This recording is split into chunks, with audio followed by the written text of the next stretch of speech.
özümüzün işığı merkezleşeyli. Ular bilan bizning nima ishimiz? Bizdagi zulm ulardan necha hissa ortiq? Assalomu alaykum aziz qarindoshlar. Hammamizdan xabarda bo'lgandek, Isroiliya degan bu davlat 233 kundan beri G'azza deydigan insonlar yashaydigan bu rayonni cho'ng kichik qari yosh, ayol, bola ayırmasdan, to'xtamasdan bütün dünyanın ko'z oldida bombardiman qiladi. Natijada 35 mingdan ortiq odam shahid bo'ldi. Bularning ko'p qismi kichik bolalar. 77 mingdan ortiq odam har xil shaklda yaralandi. Birisining qo'li yo'q, birisining puti yo'q. Bu ishlar demokratiya, kishilik huquqi va undan boshqa har xil atalmış da'volarni qilayotgan davlatlarning ko'z oldida, hatto qo'llashi ostida yuz berdi. Lekin dunyoda mayli kafir bo'lsin, insonda bir vijdon bo'ladi. Vijdonni yo'qotmagan, insonlikni yo'qotmagan nurg'unlagan inson bor ekan. Ular o'zining insonligini isbotladi. Masalan, Amerikadagi universitetlarda universitet o'quvchilari chadrlarni tikib, necha kun bu zulm qarshi o'zining qarshiligini bildirdi. Angliyada musulmon va g'ayrimusulmonlardan necha yuz ming kishi ko'chalarga to'kilib, bu zulm qarshi o'zining noroziligini, to'g'risi o'zining insonligini isbotladi. Kanada va undan boshqa Yevropa shaharlarida o'xshamagan shaklda bu zulm qarshi o'zining noroziligini bildirdi. Hatto o'zining insonligini, vijdoni yo'qotmagan ba'zi yahudiylarmi bu zulm qarshi o'zining noroziligini ifodaladi. Lekin bizning oramizdan bir qism kishilar bosh ko'taryotdiki, bu kishilar nihoyatda millatparvardek ko'rinadi. G'azza haqida va yoki boshqa bir musulmonlar haqida gap qilsak, biz o'zimizning ishig'i markazlashaylik. Ular bilan bizning nima ishimiz? Bizdagi zulm ulardan necha hissa ortiq. Shuning uchun biz boshqalar haqida faqat gap qilmay, o'zimizning ishig'lan markazlashimiz kerak degan nihoyatda millatparvardek, xuddi bütün vaqtini, bütün zehnini, bütün hayotini millatning ishiga berayotgan birsidek o'ttirg'a chiqadi. Amaliyotda ular ana shundaq bütün vaqtini millat uchun berayotgan birisimi? Reallik dal uning aksicha. Shundaqla ular o'zimizning ishiga markazlashaylik degan bu kibida samimiymi? Hozir G'azzadagi musulmonlar emas, boshqa bir millatga munosabatsiz, hatto o'yin tomosha haqida chiqib so'zlasam, ulardan undaq bir qarshi inkosini ko'rmaymiz. Voy bundaq gapni qilmayli, voy undaq o'yin tomoshani qilmayli degan bu salbiy inkoslarni ko'rmaymiz. Qachoniki bir mazlum musulmonlar haqida gap qilsak, ularning millatparvarligi, millat uchun xizmat qilish, zehnimizni bu yerga yig'ishdan iborat bu atalmış quruq sapsatsiz o'ttirg'a chiqadi. Texi 2 kun ilgarilar bu Isroiliya degan bu tajovuzchi davlat bexatar rayon deb e'lon qilgan, bütün fuqarolar hammasi yig'ib, chedir tikilgan bu rayonga hujum qilib, bu yerga o't qo'yibdi. Nurg'un kishilar o't ko'p shahid bo'ldi. Boshsiz balalar uni ko'rib vijdoni azroq etishmagan bir odam o'zining insonligidan, musulmonligidan emas, insonligidan gumon qilsin.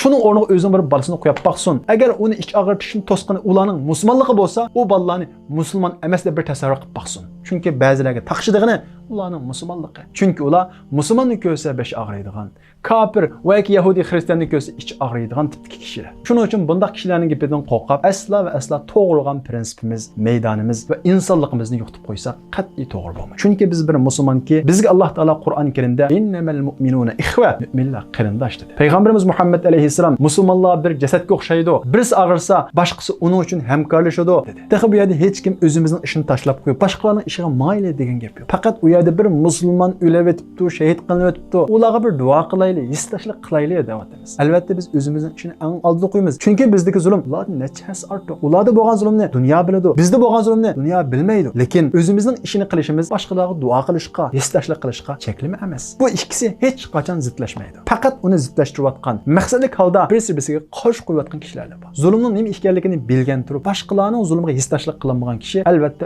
o'zining xalqiga asla va asla hissashlik qilmaydi. U Rapahdagi o't voqeasi menga Urumchidagi o't voqeasini eslatdi. Zalimlar nima degan o'xshaydi? Qaysi asrda yashasin, ularning zulm qilishdagi vositalari hech qachon o'zgargan emas. U Urumchidagi o't voqeasi menga Ashabul Uxdudni eslatgan. Ashabul Uxdud voqeasi, Urumchi o't voqeasi, Rapah voqeasi bu zalimlarning mohiyati. Shundaqla zalimlarningki birisi-birisidan qayosh ekanligini nihoyat ochiq o'ttirib qo'ydi. Alloh taolo Qur'oni Karimda "Uhshurul-lazina zalamu va azwajahum" farishtalarga Alloh taolo deydi-ki, zalimlar va ularning qayoshini birlikda hashr qilinglar deydi. Ya'ni jahannamga zalim ana shunday birlikda kiradi. İnsanın tabiatida kuchlikni cho'ng bildigan bir tabiat bor. Shuning uchun kuchlik bo'lsa, zulm qilgan bo'lsa-mu, xuddi uning to'g'ridek, uning haqdek bilinadi. Alloh taolo bu sababdan bizni eskartib, "Va la tarkanu ilal-lazina zalamu fatamassakumun nar." Zalimlarga moyil bo'lib qolmanglar. Ularning kuchi bor ekan, ulardan bizga foyda kelib qolarmiki deb, ularga moyil bo'lmanglar. qilinglar, do'zaxga kirib ketasizlar deydi. Alloh taolo bu masalada hargiz bizni zolimlar tarafida turib qolishdan saqlasin. Zolim kim bo'lsin, u zolim. Mazlum millati ne bo'lsin, hatto dinining bo'lsin, zulmga uchragan bo'lsa, u mazlum.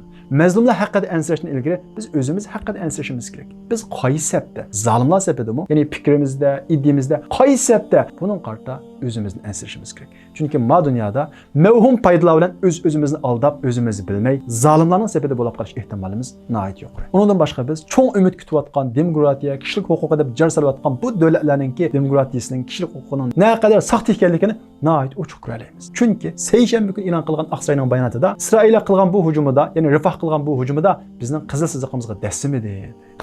Başsız buloqlarni o'ldirishi, kishilarning o'tin bo'lib kuyishi bu Amerikaning qizil chiziqi emas ekan. Bu yoki hozir hukumatning qizil chiziqi emas ekan. Demak bu hadislar ana shunday saxta insonparvarlarning chun pardasini elib tashlab o'tadi. Ya'ni bu bir fitna, ya'ni bir imtihon.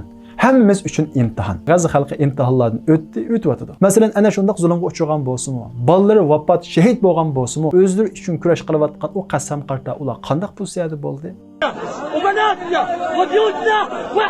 Elimiz yiqilgan, bolalarimiz shahid bo'lgan bo'lsa-mu, biz ularning keyinda. Bu hodisani daras chiqarishga tirishib baqayli, o'zimizga bir qarab baqayli. Biz uchun kurash qilaman deb o'tirib chiqqanlarni qanchalik qo'lladik va qanchalik yolg'iz qo'ydik. Hatto ba'zilarimiz ularga dushman ko'zlan qarab, terrorchi degan qalpoqni tang ko'gizishib berdik. G'azo xalqi kichikgina bir joyda dunyodagi harbiy kuch eng yuqori bo'lgan bir davlatning oldida putrab tura olishining sababi mana shu. Shunga G'azo masalasi bir daras chiqaradigan maydon. Biz o'zimizning masalasiga markaziy ishlar birga bu masalani yaqindan ko'zishimiz kerak. Bu mazlum qarindoshlar eng aqlli bo'lgan duo bo'lsin qilishimiz kerak. Ularga duo qilish bilan bizning duoyimiz tugab qolmaydi. O'zimizning xalqimizga duo qila olamiz. Bu zid kelmaydi. Shunga buni zidlashtiradigan, bizni diniy kimligimizni yiroqlashtiradigan bu xil kishilardan ogoh bo'lish kerak.